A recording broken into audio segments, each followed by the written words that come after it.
সত্যি এমনটা হবে ভাবতেই পারিনি। হ্যালো এভরিওয়ান, আমি কাকুলি শুরু করলাম আজকের মিনি ব্লগ। সুমন আর নিশারানির বৌভাতের অনুষ্ঠান ছিল 2025, সম্ভবত এপ্রিল মাসে। আমার ঠিক মনে নেই, অনেক দিন হয়ে গেছে। ভিডিওটা গ্যালারিতে পড়েছিল। যাই হোক, ভিডিও রিলেটেড কিছু কথা বলা যাক। ঢুকতে না ঢুকতেই হয়ে গেল কারেন্ট অফ। আমার সাথে প্রথমবার এরকম হলো।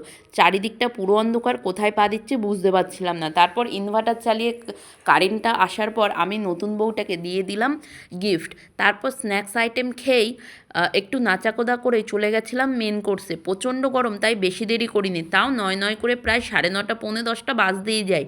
চলো খাওয়া দাওয়া শুরু করা যাক। মেনু কার্ডটা তো তোমাদের দেখিয়েই দিয়েছি, আর দিয়ে গেল রাধাবল্লভী আর চানা। এখন খাওয়া দাওয়া শুরু করি, আর একটু ভিডিও শ্যুটও করে নিচ্ছি। কেমন লাগছে অবশ্য দেখে জানিও। তারপর ছিল ডিমের ডেভিল, কাসুন্দি আর স্যালাড, আর সাদা ভাত, ভেজ ডাল আর চিপস। চিপসটা কিন্তু আমার বেশ লেগেছে। ডাল আর চিপসের কম্বিনেশন কিন্তু অসাধারণ। তারপর ছিল দই কাতলা। দই কাতলাটাও বেশ টেস্ট হয়েছিল। তারপর ছিল চিকেন। আমি না ক্যামেরাটা অন করতেই ভুলে গেছি, তাই চিকেনটা খাওয়াও শেষ। যাই হোক, চিকেনের পরে ছিল চাটনি, পাঁপড়, মিষ্টি।